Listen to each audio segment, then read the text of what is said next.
بسم اللہ الرحمن الرحیم 50-50 نیوز کے ساتھ آپ کا میزبان افراز نازش حاضر ہے۔ جیسا کہ آپ سب جانتے ہیں کہ ہم کچھ ایسے موضوعات لے کر آتے ہیں پاکستان میڈیا جن کے اوپر بات کرتے ہوئے شرماتا ہے یا جھجکتا ہے۔ ہماری قوم جاننا چاہتی ہے آج کے اس بہت اہم موضوع کے اوپر کہ اسرائیل کو تسلیم کرنے میں کیا ہماری مصلحت ہے اور نہ کرنے میں کیا نقصانات ہیں یا فائدے ہیں، اور ہم پچھلے 70 سال سے اسرائیل کے بارے میں جو ہمیں فیڈ کیا گیا، جو ہمیں نصاب میں پڑھایا جاتا ہے، یا جو سیاسی جماعتیں یا جو ہمارے دوسرے دانشور یا ہمارے طبقے کے بہت سارے لوگ ایسے جو کہ اس کے باقاعدہ ٹھیکیدار ہیں، وہ بھی ہماری نئی نسل کو یہ بتاتے ہوئے بڑے فخر سے بتاتے ہیں جی اسرائیل ہمارا دشمن ہے۔ اسرائیل بیسیکلی ہے کیا؟ یہ ایک ایسا ملک ہے جس کی پوری دنیا میں اس قوم کا اپنا کوئی ملک نہیں ہے۔ یہ ملک بنا کیسے؟ آپ میں سے اکثریت لوگ اس کو نہیں جانتے کہ اسرائیل کا ملک اس وقت جو موجود ہے UN کے چارٹر کے اوپر، جس کو کتنے ممالک تسلیم کر چکے ہیں اور زیادہ تر نہیں کر چکے، اور ان میں سے جو ہم لوگ ہیں ہم بھی نہیں کر رہے، تو وہ کون ملک ہے؟ اسرائیل کے زمین جو تھی یہ فلسطین سے کیسے لی گئی؟ خلافت عثمانیہ کے ایک ڈرامہ سیریز چل رہی ہے پاکستان کے اندر، تغرل، آپ اس کے اندر بھی دیکھیں تو وہ صلیبی اور وہ جو صہیونی جو طاقتیں ہیں ان کو دکھایا جاتا ہے۔ القدس کا ایک معاملہ آپ کو بیت المقدس کا دکھایا جاتا ہے۔ تو جب تک سلطنت عثمانیہ کا یہاں پر عروج رہا، یا اس کا جو سٹارٹ تھا، جو اس کا آغاز تھا، اس سے لے کر اس کے زوال تک اسرائیل کو تسلیم نہیں کیا گیا۔ اسرائیل کو تسلیم کروانے کے لیے 1917-1918 کے اندر یہ ایک باقاعدہ سازش مرتب کی گئی، جس کا اس وقت کا ہیرو جو تھا وہ برطانیہ تھا۔ برطانیہ نے اسرائیل کو کہا کہ میں تمہیں زمین کے ٹکڑے ایسے لے کر دوں گا۔ فلسطین، غریب فلسطین کو، ایک علاقہ فلسطین کا، اس کو مارک کیا گیا کہ اس زمین کو اس طریقے سے آپ حاصل کر سکتے ہو۔ وہاں کے غریب فلسطینیوں کو عرب ممالک کے بھیس کے اندر ان عرب ممالک کے کچھ لوگوں کو خرید کر وہاں بھیجا گیا جو بیسیکلی یہودی تھے۔ انہوں نے وہاں جا کر فلسطین کے اندر وہ مہنگے داموں زمینیں خریدی، جس کے اوپر اقوام متحدہ میں یہ سٹینڈ کر رہا ہے 1948 سے اسرائیل کہ یہ میری زمین ہے، تو میں یہاں پہ اپنا ملک کیوں نہیں بنا سکتا۔ آپ دیکھا جائے تو مسلمان ہمیشہ میں بھی اپنے پروگرام میں کہہ چکا ہوں، تاریخ بھی اس چیز کی گواہ ہے کہ اسرائیل جو ہے اس کے یہاں تک آنے میں، اس کا یہ جو کردار آج تک 70-80 سالوں میں آپ دیکھ رہے ہیں، تو اس کے اندر صرف اسرائیل کا ایک کردار نہیں تھا، اس کے اندر بہت سارے ایسے میر جعفر، میر صادق بھی ہیں جو عرب ممالک کے بھی تھے، جو ہمارے دوسرے ممالک کے بھی تھے۔ ان لوگوں نے اسرائیل کو سپورٹ کیا تھا، جس کی وجہ سے وہ اپنا ملک بنانے میں یہاں تک کامیاب ہو چکا ہے۔ آج ہم جو بات کر رہے ہیں، موضوع ہمارا یہ ہے کہ آج اس موضوع کے اندر میرے جو ساتھی ہیں جن کی ماہرانہ میں رائے لوں گا، ان کا نام ہے میجر ریٹائرڈ محمد کاشف اسلام۔ یہ ایک ایسے ہمارے ادارے سے منسلک رہے ہیں جن کا ایک ویژن آپ بھی جانتے ہیں، جن کا ایک مقام ہے، جن کی ایک عزت ہے اس ادارے کی۔ میں ان سے ماہرانہ رائے یہ لوں گا کہ ڈائلاگ کرنے میں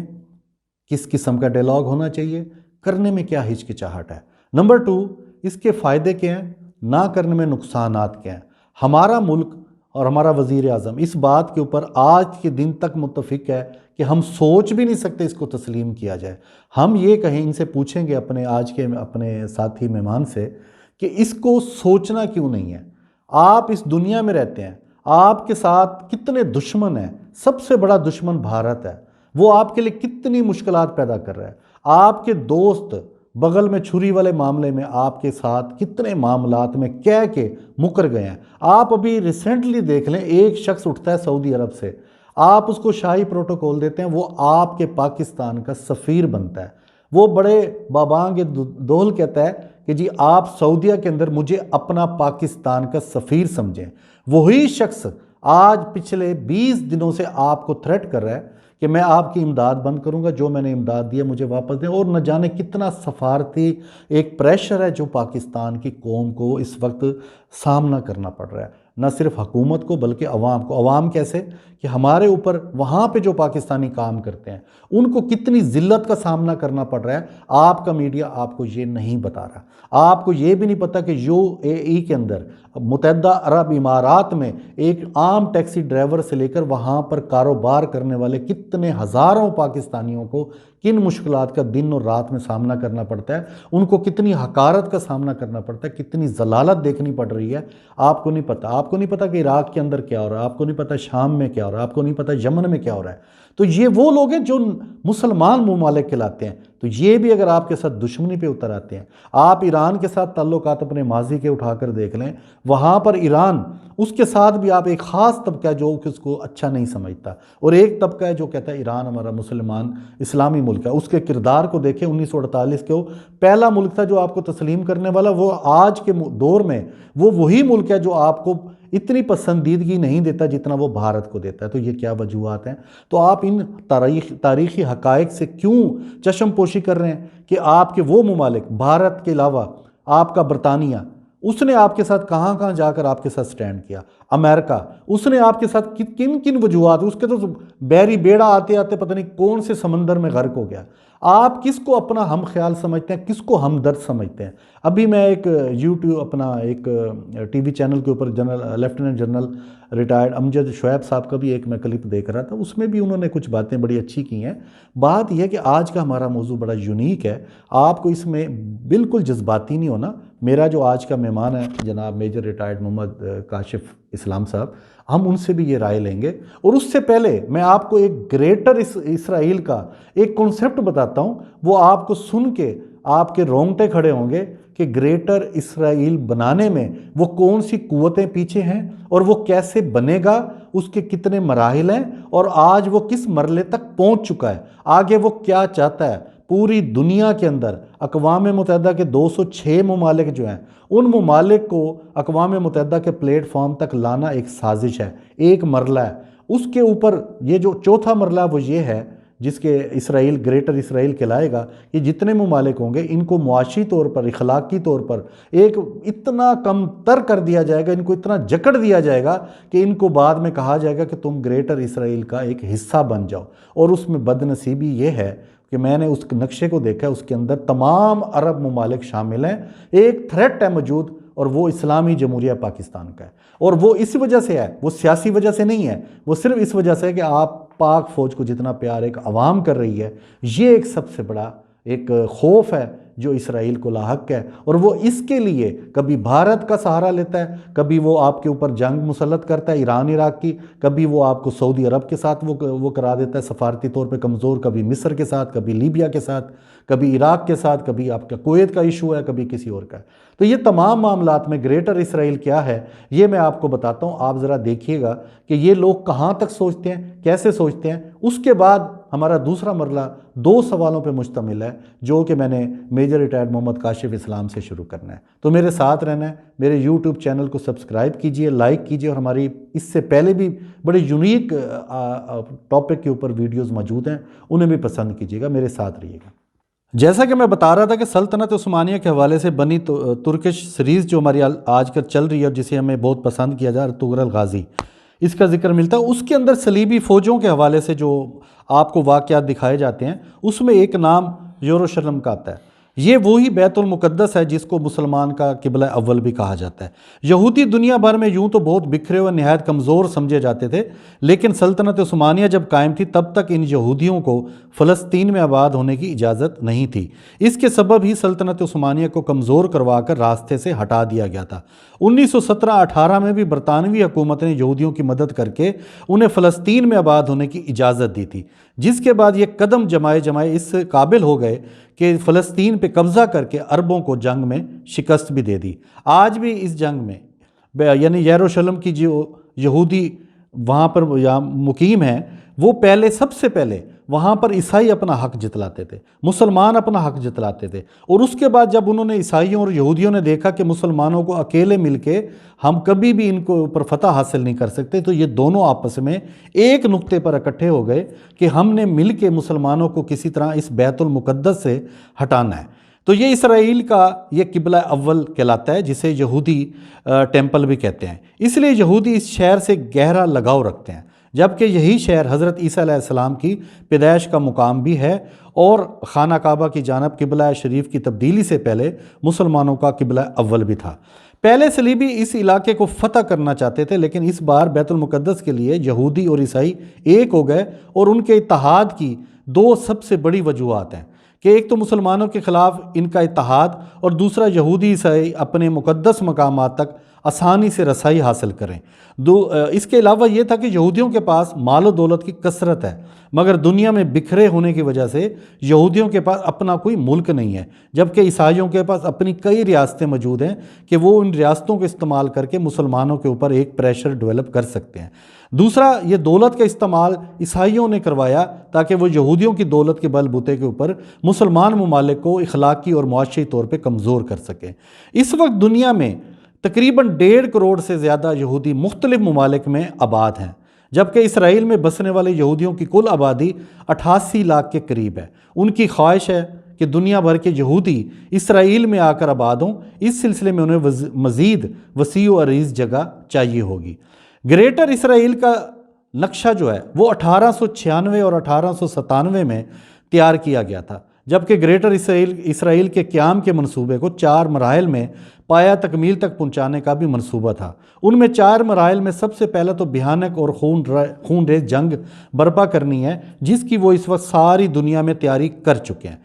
اس جنگ کو تیسری عالمی جنگ آرمیجاڈون کے نام سے بھی یاد کیا جاتا ہے۔ دوسرا، مسلمانوں کے 2 اہم ترین مقدس مقامات پہ قبضہ کر کے انہیں گرا کر ان مقدس مقامات میں سے ایک مسجد اقصیٰ اور دوسرا مقام مسجد نبوی، ہمارا روضہ رسول صلی اللہ علیہ وآلہ وسلم ہے، وہ یہودیوں کے نزدیک یہ مقام بھی گریٹر اسرائیل میں آتے ہیں۔ آپ کو یہ جان کر حیرت کا جھٹکا ضرور لگے گا کہ پہلی اور دوسری جنگ عظیم کا سکرپٹ لکھنے والا شخص ایک کٹر یہودی اور اعلیٰ درجے کا ممبر تھا، جس کا نام البرٹ پائک تھا۔ اس شخص نے 1871 میں ایک اعلیٰ درجے کے امریکی سیاستدان کو خط لکھا تھا، جس میں تینوں عالمی جنگوں کی تفصیل سے آگاہ کیا گیا تھا۔ ان میں سے 2 عالمی جنگیں عین اس کے خطے کے مطابق اسی طرز اور اسی سال لڑی گئیں اور مطلوبہ نتائج بھی حاصل کیے گئے۔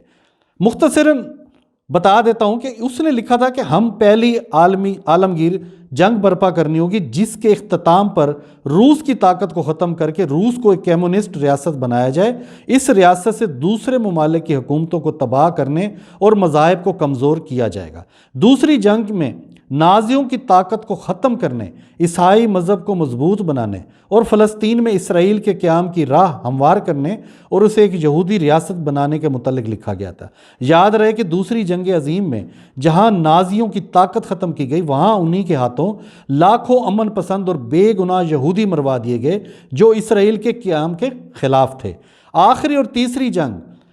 یعنی عالمی جنگ کے متعلق لکھا گیا اس نے کہ یہ جنگ مسلمانوں، مغربی طاقتوں اور اسرائیل و مغربی طاقتوں کے درمیان لڑی جائے گی۔ مسلمان ملکوں کو تقسیم کیا جائے گا، جبکہ ان کو معاشی، دفاعی اور اخلاقی لحاظ سے توڑ کے رکھ دیا جائے گا۔ آج بالکل وہی سب کچھ چل رہا ہے۔ یہ خط برطانوی میوزیم میں پڑا موجود تھا، لیکن عین 100 سال پورا ہونے پر میوزیم سے غائب کر دیا گیا۔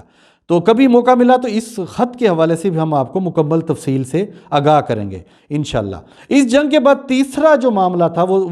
وہ ہیکل سلیمانی کی تعمیر تھی، یعنی یہودیوں کا مسجد اقصیٰ کو گرا کر اس کی جگہ ہیکل سلیمانی تعمیر کرنا، اور چوتھے نمبر پر حضرت داؤد علیہ السلام کی تاج پوشی کے لیے استعمال ہونے والا پتھر، جسے تھرون آف ڈیوڈ کے نام سے یاد کیا جاتا ہے، اسے بھی نو تعمیر شدہ ہیکل سلیمانی میں رکھا جانا شامل ہے۔ یہ پتھر مختلف ممالک سے ہوتا ہوا اس وقت برطانوی شاہی خاندان کی ایک کرسی میں جڑا ہوا ہے، جس پہ شاہی خاندان کے افراد سے حلف لیا جاتا ہے، جبکہ ان تمام باتوں کا مقصد یہ ہے کہ جب یہ سب کچھ ہو جائے تو یہودیوں کا جھوٹا مسیحا دجال جب آئے گا اور وہ یہودیوں کا اپنا ملک اگر نہیں ہوگا، تو ان کا یہ عقیدہ ہے یہودیوں کا کہ اگر ہمارا ملک اپنا نہیں ہوگا جب تک تو دجال کی آمد نہیں ہوگی، اس کا ظہور نہیں ہوگا، تو وہ مسیحا اس کو کہتے ہیں۔ تو ایک دلچسپ بات اور بھی آپ نوٹ کر لیں کہ گریٹر اسرائیل کی ایک سرحد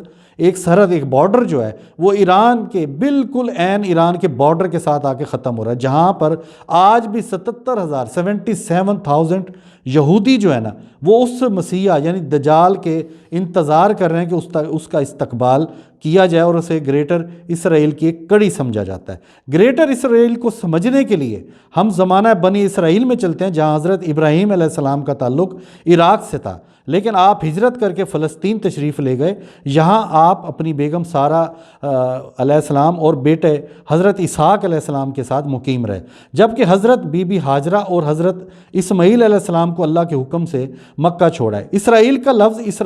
اس میں اصل میں حضرت ابراہیم علیہ السلام کے پوتے اور حضرت اسحاق علیہ السلام کے بیٹے حضرت یعقوب علیہ السلام کا عبرانی زبان میں ایک لقب تھا۔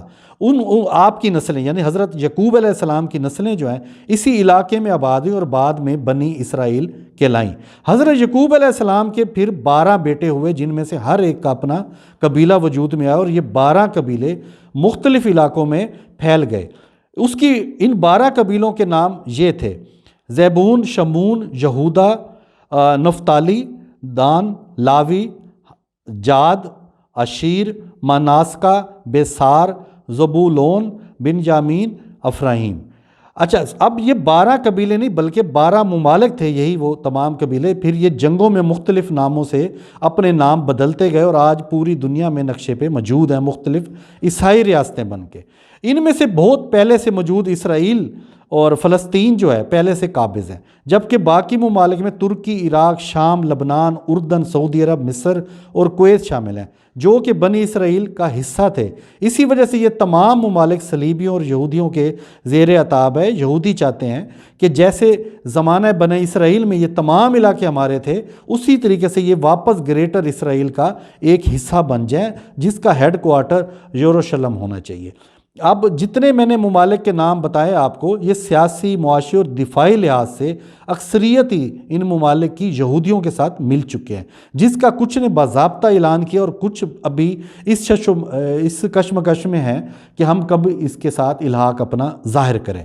اس کی بڑی مثال مصر میں محمد مرسی شہید کو بھی بنا کر جنرل سیسی کو لایا گیا، مسلمانوں کی مدد کرنے والے معمر قذافی کو لیبیا کے اندر ہٹایا گیا۔ ایسے ہی دیگر ممالک کے اندر حکومت میں یہودی عمل دخل اس حد تک بڑھ گیا کہ آج مسلم ممالک کے اندر آپ کو یہودی اثر زیادہ نظر آئے گا۔ کہتے ہیں کہ دنیا میں علاج پہلے آتا ہے، بیماری بعد میں آتی ہے۔ اللہ پاک غیب کا علم رکھتے ہیں، اللہ پاک جانتا ہے کہ اس نے اسرائیل کے کردار کو کہاں تک لے جانا ہے اور اس کو کس طرح کا کرنا ہے، لیکن دجال کا جو واقعہ ہے وہ بھی اپنی طور پر ایک حقیقت ہے۔ پاکستان ایک واحد اسلامی ملک ہے جس نے بوسنیا، فلسطین، عربوں، چیچنیا، افغانستان اور باقی مسلم ممالک کی ہمیشہ مدد کی اور اس کے لیے جنگیں بھی لڑی، جس کی ابھی آذربائیجان کی ایک تازہ لڑائی بھی ہماری آنکھوں کے سامنے ہے۔ وہاں پر پاکستان نے ترکی کے ساتھ مل کر کس طرح اپنا رول ادا کیا۔